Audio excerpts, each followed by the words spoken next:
बोलिए सद्गुरु भगवान की जय। प्रातः स्मरणीय विश्ववंदनीय संत सम्राट सद्गुरु कबीर देव जी का यह भजन बहुत प्यारा भजन है और इसको लोग गाया करते हैं। खलक सब रैन का सपना, समझ मन कोई नहीं अपना। इस भजन को आज कबीर आश्रम देवरी की ओर से आप सभी की सेवा में रखा जा रहा है। उसके पहले समस्त सत्संगी भाई बहनों को, माताओं को सुबह की हार्दिक शुभकामनाएं। आज का दिन सभी के लिए सुखद एवं मंगलमय हो। कबीर आश्रम देवरी चैनल का यही उद्देश्य है, नारी जागरण।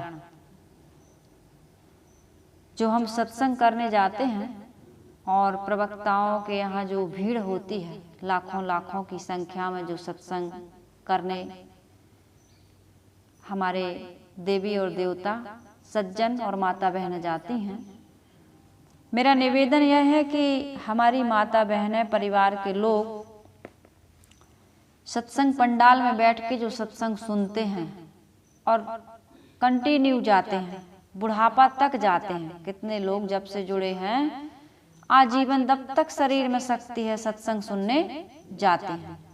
मेरा निवेदन है कि जो सत्संग सुनने हम वहां जाते हैं वह सत्संग हमारे घर में होना चाहिए। सत्संग का माहौल, सत्संग का वातावरण, सत्संग का संस्कार हमारे घर में होना चाहिए, हमारे परिवार में होना चाहिए, हमारे समाज में होना चाहिए, केवल पंडाल में नहीं होना चाहिए। कथावाचक के यहाँ जाकर के हम सत्संग सुन लेते हैं, वही सत्संग, अब वो चीज, वो सत्संग बंद कर दो या उस सत्संग तक सीमित मत रहिए। जो आश्रम में आकर के आप सत्संग सुनती हैं, आप लोग सुनते हैं यूट्यूब के माध्यम से या कहीं किसी ने कथा भागवत करवा दी तो वहां सुनते हैं, वो सत्संग जीवन में उतारिए।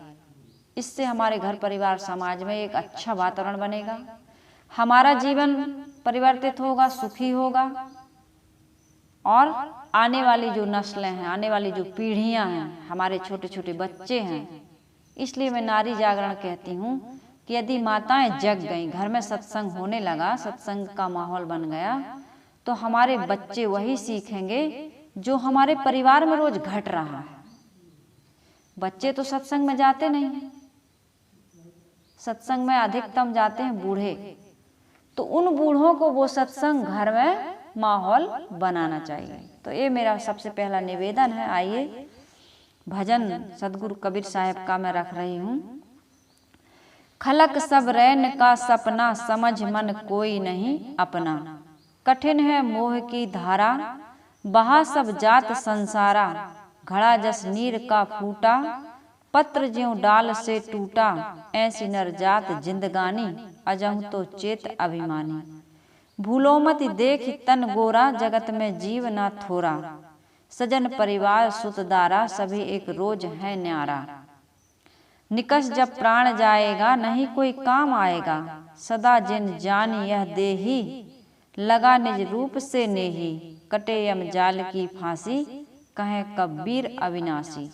खलक सब रैन का सपना, समझ मन कोई नहीं अपना।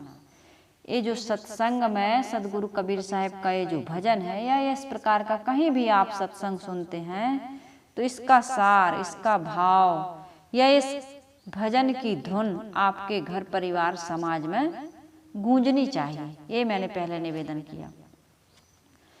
ये जिंदगी की वास्तविकता है, ये जिंदगी की सच्चाई है। यदि इस सच्चाई को हमारा बच्चा जानता है, हमारी बच्ची जानती है, हमारा घर परिवार का प्रत्येक व्यक्ति जानता है, तो समाज में किसी प्रकार का अपराध पनपेगा ही नहीं। ये अपराध इसलिए पनपता है क्योंकि हम इस हकीकत को नहीं समझते। क्या हकीकत है? खलक सब रैन का सपना। खलक यानी समष्टि जीव, यानी लोक समूह, जगत, बहुत सारे जीव जो हम आज इकट्ठे हैं, हम लोग एक साथ बैठे हैं, ये सब ऐसे ही नहीं है, ये सपना है। सपने में हमें अनेक प्रकार के दृश्य हम देखते हैं, संयोग वियोग, धन की वृद्धि हो गई, गरीब दरिद्र हो गए, भूख प्यास से व्याकुल है, कभी हवाई जहाज में उड़ने लगे तो कभी नाली में गिर गए, कभी नदी में डूब रहे हैं, छित विक्षिप्त सपने आते हैं, छत विक्षिप्त, टूटे फूटे, थोड़ा यहाँ थोड़ा यहाँ थोड़ा यहाँ, ऐसे ही है ये पूरा जीवन भी।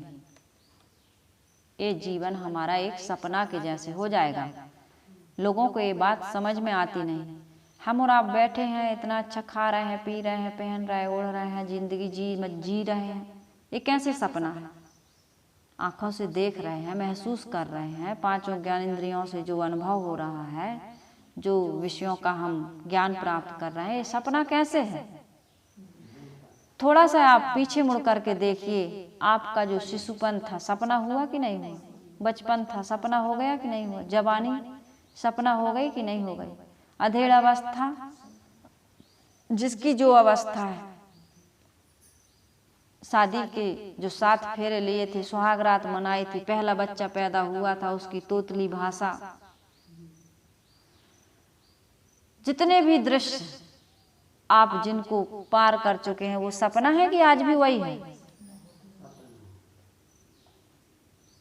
स्कूल कॉलेज जाते थे, दोस्त यार थे, फुल्की खाते थे, गुपचुप खाते थे, गपशप होती थी, फिल्में देखते थे, गाना गाते थे, इधर उधर घूमते नाचते थे, इष्ट मित्रों का जो बड़ा सुंदर व्यवहार था, वो सब सपना हुआ कि अभी भी वैसा ही है? और जो आज हम और आप बैठे हैं, आज हम और आप जीवन जी रहे हैं, यह भी सपना होगा कि ऐसे ही रहेगा? सब सपना हो जाएगा। तो इस सपने में हमें करना क्या है? आने वाला सपना है, बीत गया वो मुर्दा हो गया, लेकिन आज वर्तमान को तो जीवन जीना पड़ेगा और उसको सच मान के ही जीना पड़ेगा। तो क्या करना है? सपना हो जाएगा, आज का वर्तमान का जीवन भी सपना हो जाएगा, लेकिन इस वर्तमान में जो संस्कार हम इकट्ठे करेंगे वो सपना नहीं होंगे। वो संस्कार अच्छे या बुरे जीव के साथ 4 दिन के बाद जब तुम्हारी जवानी का जोश उतरेगा, शासन स्वामित्व अधिकार का तुम्हारे हाथ से जो पद मिला है वो छिन जाएगा, जब तुम अकेले बैठोगे तो ये तुम्हारे लिए राक्षस और देवता बन के सामने होंगे। कौन? ये आज के किए हुए अच्छे और बुरे कर्म। तो जब सपना होना है और केवल संस्कार रह जाना है, तो ये छल, ये झूठ, ये बेईमानी, ये हिंसा, हत्या, ये व्यभिचार, ये बलात्कार क्यों? जब सपना होना है, आप बताइए, घर में ये चर्चा करिए, बच्चों को बताइए, आने वाली पीढ़ियों को बताइए, वो इस सच से अनजान है, उनको बताइए। पंडाल का सत्संग काम नहीं आएगा, आश्रम का सत्संग काम नहीं आएगा, बाहर का सत्संग काम नहीं आएगा। सत्संग सुनते रहोगे, ये सत्संग भी काम, सत्संग सुनना भी काम नहीं आएगा। सत्संग करिए, आप सत्संग करिए। आप सत्संग सुनने जाते हैं, रोज सत्संग सुनने जाते हैं, आप लोग रोज सत्संग सुनने आते हैं, तो कब तक सत्संग सुनते रहोगे? सत्संग करिए, घर में बैठ के आपस में सत्संग करना क्या है? जो मैं बोल रही हूँ आप सुन रहे, यही सत्संग नहीं है। सत्संग करना क्या है? जीवन में उतारिए उसको। ये थ्योरी है, प्रैक्टिकल करिए। जो हमने सुना है उसको सत्संग को करना है। अब सत्संग करने के लिए करना क्या पड़ेगा? पहले आपको रोटी बनाना है। अच्छे संस्कार कहाँ से मिलेंगे? आपको रोटी बनाना है, तो रोटी बनाने के पहले एक साधारण सा एग्जाम्पल जिसको सब समझ सकें। रोटी बनाने के पहले आपको चौकी बेलन साफ करना पड़ेगा, तवा मांजना पड़ेगा, गैस है या लकड़ी का चूल्हा है उसको ठीक करना पड़ेगा, वहाँ झाड़ू लगाना पड़ेगा, पानी भरना पड़ेगा, बर्तन साफ करना पड़ेगा, आटा पीसना, तब रोटी बनाएंगे। तो इसके पहले आपको सत्संग करना है, जीवन में सत्संग उतारना है। सबसे पहले क्या करना है? अंतःकरण की सफाई, कर्मों की सुचिता, मन इंद्रियों की पवित्रता, आचरण की शुद्धता, तब सत्संग, तब आप रोटी बनाएंगे, तब आपके जीवन में सत्संग उतरेगा। महात्मा बुद्ध ने यही तो कहा। एक महिला प्रभावित हो गई, भगवान आपका सत्संग सुनना है, कल आएंगे। महात्मा बुद्ध ने कहा कल आएंगे। कल आए तो भोजन का जो पात्र था वो गंदा लेके गए। माता ने पहले भोजन बनाया था, क्योंकि कहीं भी आप जाएंगे तो पहले स्वागत होता है, पहले स्वार्थ होता है, उसके बाद परमार्थ, क्योंकि पहले शरीर है, शरीर की आवश्यकता पूरी होनी चाहिए। सत्संग आपको यही सिखाता है, सारी चीजें व्यवस्थित। शरीर को आप ये झूठा है लेकिन है कहो तो है नहीं, ना ही कहा न जाए, अभी तो है, वर्तमान की जरूरत तो है इसकी, इसको रोटी कपड़ा मकान औषधि व्यवहार की आवश्यकता है। तो उस महात्मा जी ने, महात्मा बुद्ध ने गंदगी वाला गंदा मैला कुचैला पात्र गंदा करके ले गए। माता ने बड़ा रुच रुच के भोजन बनाया था, आज भगवान को भोग लगाना है, साक्षात महात्मा हमारे घर पधार रहे हैं। तो उसने देखा कि भगवान ये पात्र तो गंदा है, भाई तो धो के ले आओ, साफ करके ले आओ। माता जी गई, साफ करके ले आई, भोजन लिए, तस्मई खीर जो भी मेवा मिष्ठान बनाए थे। भगवान ने भोजन प्रसाद ग्रहण किया, उसके बाद में आसन लगाया और फिर सत्संग सुनने के लिए माता जी बैठे। भगवान बुद्ध ने कहा, माता जी जिस प्रकार से हमारा पात्र गंदा था आपने भोजन नहीं दिया, पात्र जब साफ हुआ स्वच्छ हुआ उसको मांज धो के पवित्र करके आपने हमको भोजन खिलाया। इसी प्रकार से अंतःकरण की शुद्धि, कर्मों की शुचिता के बिना, मन इंद्रियों की निर्मलता पवित्रता के बिना मैं आपको कैसे इतना महत्वपूर्ण ज्ञान दे दूं? आत्मा का ज्ञान टिकेगा नहीं। तो इसी प्रकार से हम सबको क्या करना है, इन बातों को समझना है। पहले हमारे घर परिवार समाज में, हमारे व्यवहार में, हमारी इंद्रियों में, हमारे आचरण में जो मलिनता आ गई है, जो प्रदूषण आ गया है, जो कुसंस्कारों का जो जखीरा इकट्ठा कर लिया है, उसको पहले वो वातावरण को, वहाँ के वाइब्रेशन को, वहाँ के सारे जो तुम्हारे यहाँ गंदगी पैदा हो गई है उसको पहले, घर में रहना है तो पहले सफाई करते हैं ना, अगल बगल आसपास में देखो ना, हम लोग रोज सफाई करते हैं कि नहीं?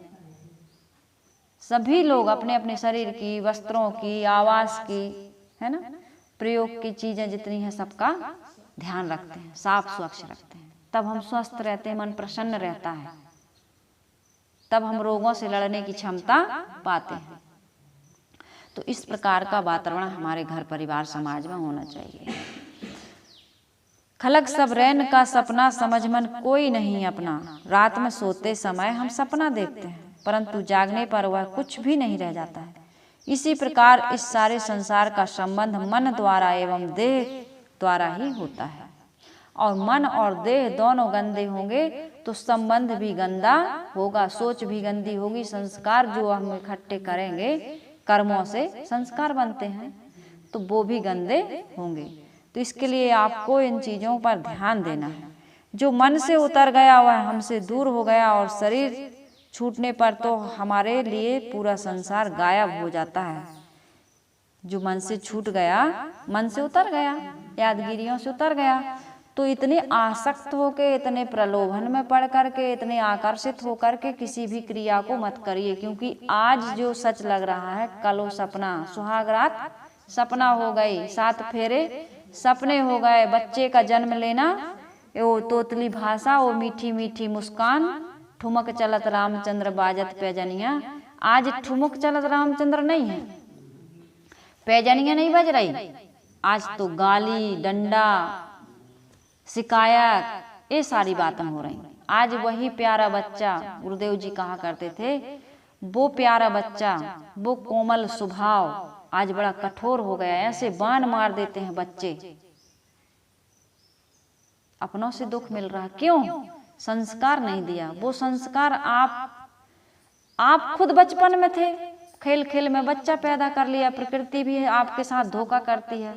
नादानी के समय ही बच्चा पैदा होते हैं। यदि थोड़ा सा हमारी बौद्धिक विकास हो, समझ बढ़े, 50-60 के हो, उसके बाद बच्चे पैदा हो तो कुछ ज्ञान हो हमारे अंदर, लेकिन प्रकृति में तो वो संस्कार, वो सिस्टम है नहीं। बच्चे तभी पैदा होने चाहिए जब आप नादान हो सकता है आप नादानी से ऊपर उठ जाए तो बच्चे ही पैदा ना करें क्योंकि जिंदगी की वास्तविकता समझ में आ जाए तो कौन फंसे ही ना इसमें। तो प्रकृति का बड़ा अजीब सिस्टम है। जो चीज होनी चाहिए वो नहीं हो पाती है। ये संसार ऐसे ही है, यहाँ सब व्यवस्थित नहीं है, हमको व्यवस्थित करना पड़ता है, तब भी व्यवस्थित नहीं हो पाता। बड़ी गहराई की बात है। तो इसमें ये बता रहे हैं कि जब कल आज जो हम कर रहे हो कल सपना होना है, चित्त से उतर जाएगा, लेकिन रह क्या जाएगा? किया हुआ संस्कार, कर्मों का संस्कार। तो इस बात को अच्छी तरह से समझ लो, तुम्हारा कोई नहीं है, मोह की प्रबल धारा में बहो मत। तुम्हारा शरीर भी तुम्हारा, केवल जो संस्कार है वही तुम्हारा है, जो संस्कार इकट्ठा किया है, वो यादगिरियां, जो कुछ तुमने एकदम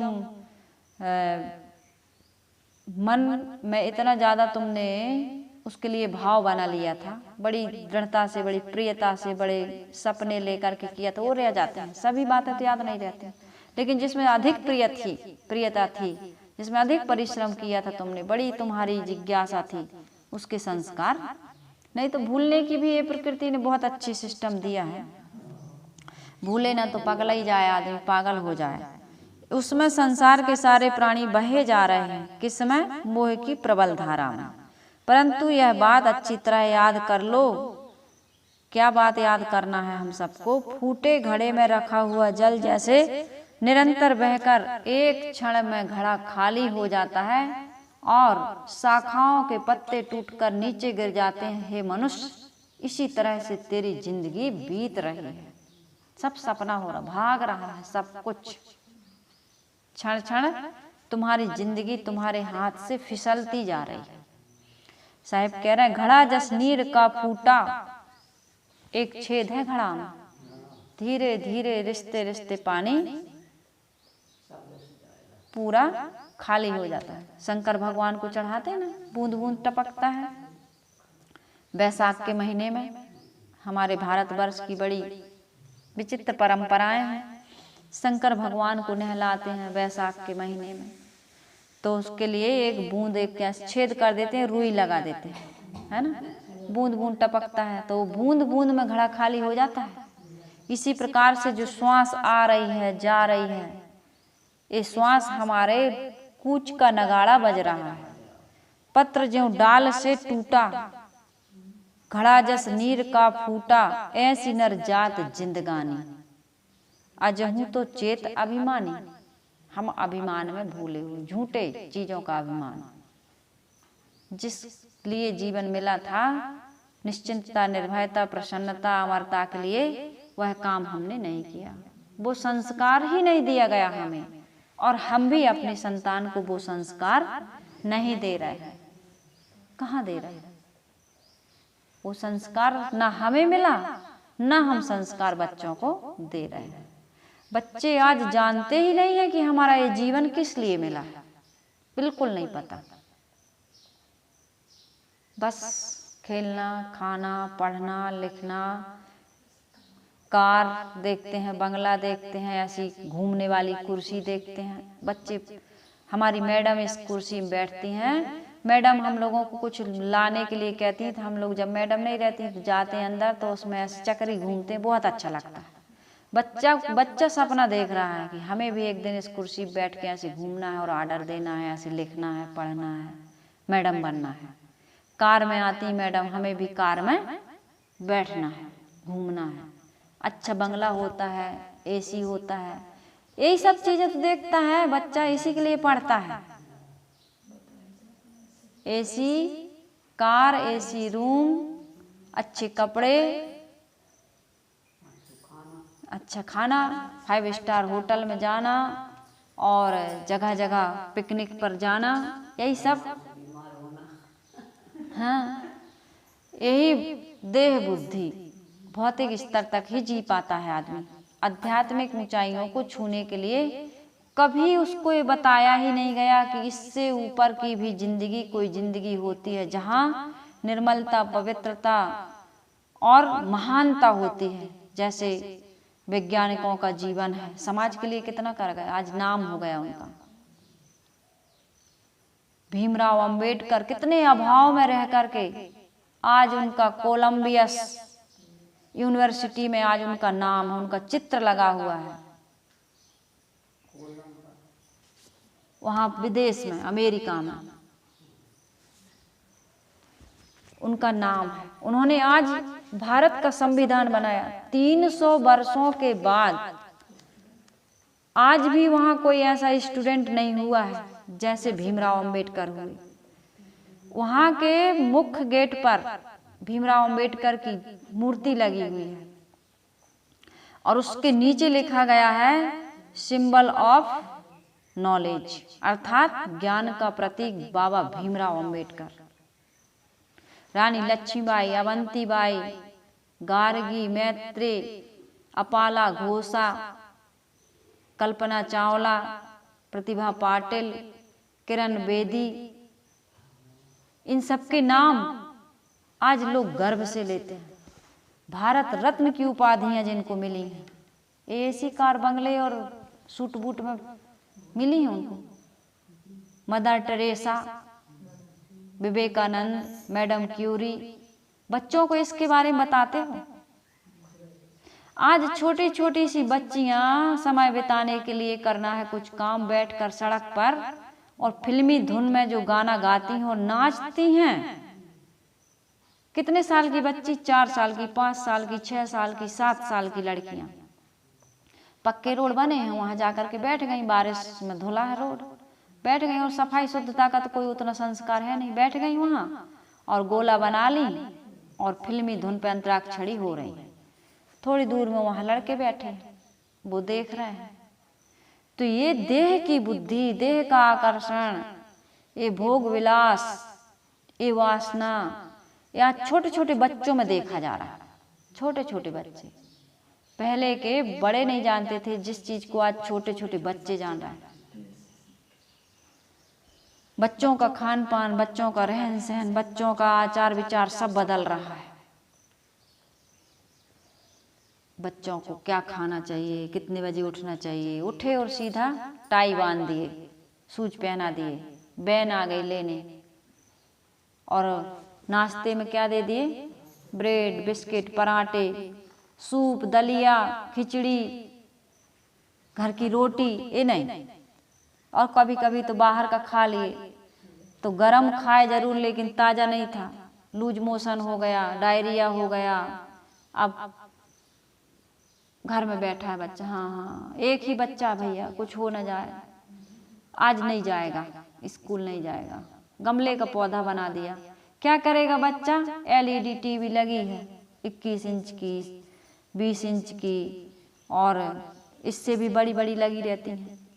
या तो उसमें डोरेमोन देख रहा है, या मोबाइल दे दिया, टैबलेट, कार्टून शो देख रहा है। तो बच्चा क्या बनेगा? कार्टून ही तो है तुम्हारा बच्चा। ना तुमने झांसी की रानी के बारे में बताया, ना तुमने चंद्रशेखर आजाद के बारे में बताया, ना भगत सिंह के बारे में बताया, न छत्रपति शिवाजी के बारे। तुम खुद नहीं जानते, तुम क्या बताओगे? तुम वैज्ञानिकों के बारे में नहीं जानते, समाज सुधारकों के बारे में नहीं जानते, देश प्रेमियों के बारे में नहीं जानते, तुम अध्यात्मवादियों के बारे में नहीं जानते। तुम भी तो यही देख रहे हो, बच्चा भी यही देख रहा है। सत्संग में जा रहा बूढ़ा, रोज सत्संग में, हमारे पिताजी सत्संग घर में करो, वहां सत्संग में सत्संगी मिल गए, बड़ी अच्छी बात है, बड़ा आनंद के लौटे खजाने भाई सदगुरु के दरबार में। तुम्हारे दरबार में आनंद के खजाने कब लौटेंगे? तुम्हारे दरबार में लौटने चाहिए, क्योंकि यहीं से पूरा ग्रस्त से ही पूरा मटेरियल निकलता है। चाहे वह विज्ञान के क्षेत्र में जाए, चाहे वह अध्यात्म के क्षेत्र में जाए, चाहे समाज सुधार के क्षेत्र में जाए, चाहे किसी क्षेत्र में जाए, बच्चा पैदा कहाँ होता है? ग्रस्त के बीच में। और सत्संग कहाँ होता है? विरक्त के आश्रम में। ये सत्संग वहां से उठ करके घर में आना चाहिए। मंदिर में पूजा करने मत जाओ, घर के देवी देवताओं को घर को मंदिर बनाओ और घर के सदस्यों को देवी देवता बनाओ और उनकी सेवा पूजा समझो। पवित्र कर्म ही पूजा है। ये बच्चों को सिखाओ, तब देखो आपका कैसे माहौल परिवर्तन होता है, कैसे संस्कार बदलता है। इस सत्संग को बच्चों को सुनाओ, बूढ़ों के अंदर में, जवानों के अंदर में, रग रग में भेदना चाहिए ये सत्संग। और फिर जो निकलेगा ना अंदर से, वही है सत्संग। 1 घंटे का सत्संग काम नहीं करेगा। ऑफिस में काम करने जाते हो, 7 घंटे 8 घंटे काम करते हो, तब कहीं जीवन निर्वाह तुम्हारा होता है। खेत में काम करने जाता है किसान, मजदूर काम करता है 7 घंटे 8 घंटे 9 घंटे काम करता है, तब कहीं देह का निर्वाह होता है। जीवन चल जाएगा 1 घंटे के सत्संग से। आधा घंटे का सत्संग लोग पूरा नहीं सुनते। ये सत्संग डल रहा है, कौन आदमी पूरा सुनता होगा?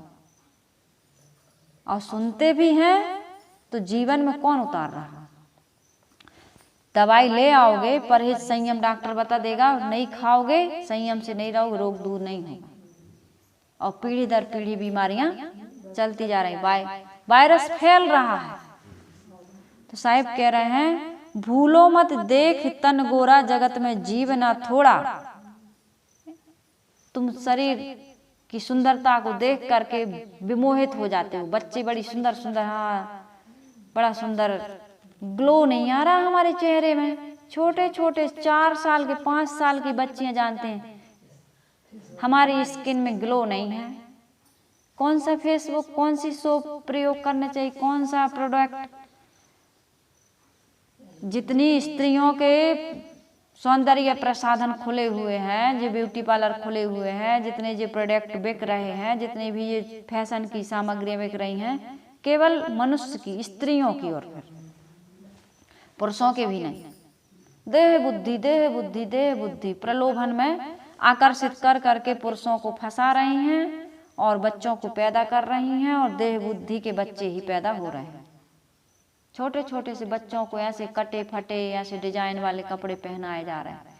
इंदौर सिटी अभी घूमने गए थे, लोग बता रहे थे कि वो जो माहौल है कि क्या बताऊं। तो ये देख ही मत, भूलो मत देख तन गोरा, जगत में जीव न थोड़ा। कितने दिन की है देह गोरी है, चमड़ी की चमक, इसके अंदर क्या भरा है? काली चमड़ी के अंदर भी वही है, गोरी चमड़ी के अंदर भी वही है। यदि गुण नहीं है, यदि गुण नहीं है तो फिर काली चमड़ी हो चाहे गोरी चमड़ी, किसी काम की नहीं है। चमड़ी को चाट चाट के भूख मिट जाएगी। कितना चाटोगे चमड़ी को? चमड़ी को चाटने से क्या मिलता है? बड़ी गोरी है, बड़ी सुंदर है, बड़ी स्किन इसकी बड़ी ग्लो है, बड़ी, हाँ बहुत क्या क्या शब्दों का लोग प्रयोग करते हैं, हम लोग तो उतना जानते भी नहीं। लेकिन क्या हुआ इतना सब जान के और इतना सब आकर्षित होके? वही गंदगी, नरक के कीड़ा।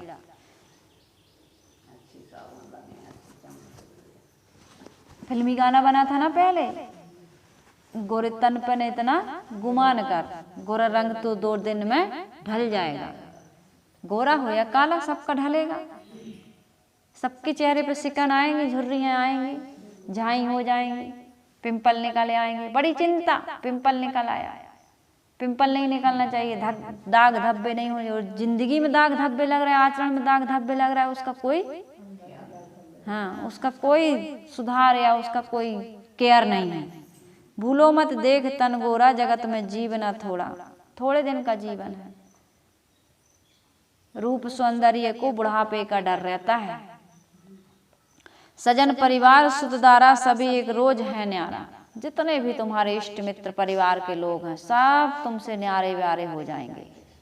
कोई तुम्हारा बेटा पैदा हुआ है, बेटा बेटा बेटा पैदा हुआ है, पति तुम्हारा नहीं हुआ। 80% पत्नियों के पति अनुकूल नहीं है और पतियों की पत्नियां अनुकूल नहीं है। जिनके साथ जीवन बिताना, 7 फेरे लिए, 7 जन्मों की जिनने कसमें खाई हैं, वो 80% से ज्यादा हो सकता है एक दूसरे को लाइक नहीं करते। और 80% नहीं करते, करते हैं तो 20% करते हैं, 80% नहीं करते। शिकायत, कमियां, क्या बताएं। पहले तो पसंद की शादियां नहीं चलती थी, जहां बांध देते थे, बूढ़े पछतावा करते हैं। पहले नहीं चलता था पसंद की शादी, नहीं। अरे पहले ही नहीं छोड़ दिया, माता पिता और परिवार और से सब हुआ था, पहले ही छोड़ देना था, बच्चे पैदा नहीं करना था। यहाँ तक कहते हुए सुना जाता है। पगला है, बिल्कुल मूर्ख है, कच्छु दिमाग नहीं है, अकल नहीं है, पूरी जिंदगी बर्बाद हो गई इसके साथ रह के। पति भी यही कह रहा, पत्नी भी यही कह रही। फिर बच्चा पैदा किया, बच्चा भी तुम्हारा नहीं हुआ, बच्चा भी तुम्हारा नहीं हुआ। लगता था कि यही हमारे साथ रहेगा, यही नैया पार लगा, वो भी नहीं। और बेटी तो पराई है ही, कौन है तुम्हारा सजन परिवार, सुतदारा सभी एक रोज है न्यारा। भाई भाई न्यारे हो जाते हैं। निकस जब प्राण जावेगा नहीं कोई काम आवेगा। प्राण ही निकल गया, कौन काम आएगा तुम्हारे, शरीर ही छूट गया। सदा जिन जान यह देही लगा निज रूप से नेही कटे यम जाल की फांसी कहे कबीर अविनाशी। याद रखो, पुत्र पत्नी परिवार लोग सब संबंधी एक दिन अलग हो जाएंगे। जब तुम्हारे शरीर से प्राण निकल जाएंगे तब तुम्हारा कोई साथ देने वाला कौन देगा, शरीर ही छूट गया। इस देह को सदैव के लिए स्थिर मत समझो, सपना है, चल रहा है पता नहीं कितने दिन का है। तू देह का अभिमान छोड़कर क्या काम कर, जिससे देह चल रही उस देही को प्रेम कर, उसमें स्थित हो, उसकी कीमत समझ। कबीर साहब कहते हैं कि अविनाशी निजात्म देव में तू लीन हो और वासना रूपी यमजाल की फांसी को काट। बस यही काम करने के लिए इस मानव जीवन में आया विवेकशील प्राणी। इसीलिए तुझे कहा जाता है इस देह में तुझे इसीलिए लाया गया है। एक दरवाजा है 84 के चक्कर से मुक्त होने का, देह बुद्धि से ऊपर उठने का, भोग बुद्धि से ऊपर उठने का, काम वासना का त्याग करने का। एक काम वासना ही आदमी को, हाँ, सुखाध्यास ही आदमी को दुख में ले जाके पटक रहा है, तो कहीं सुख नहीं है। अपने आचरण को सुधारो, मन इंद्रियों को निर्मल पवित्र करके महान जीवन जियो। तुम महान हो। महान लोगों के जीवन को देखो, सुनो, पढ़ो, जानो, खुद जानो, बच्चों को बताओ, समाज में और अपने आत्म कल्याण में सहयोगी बनो। यही मानव जीवन का सार्थक, ये मानव जीवन का सफल सार्थक समय तभी होगा। बोलिए सद्गुरुदेव की।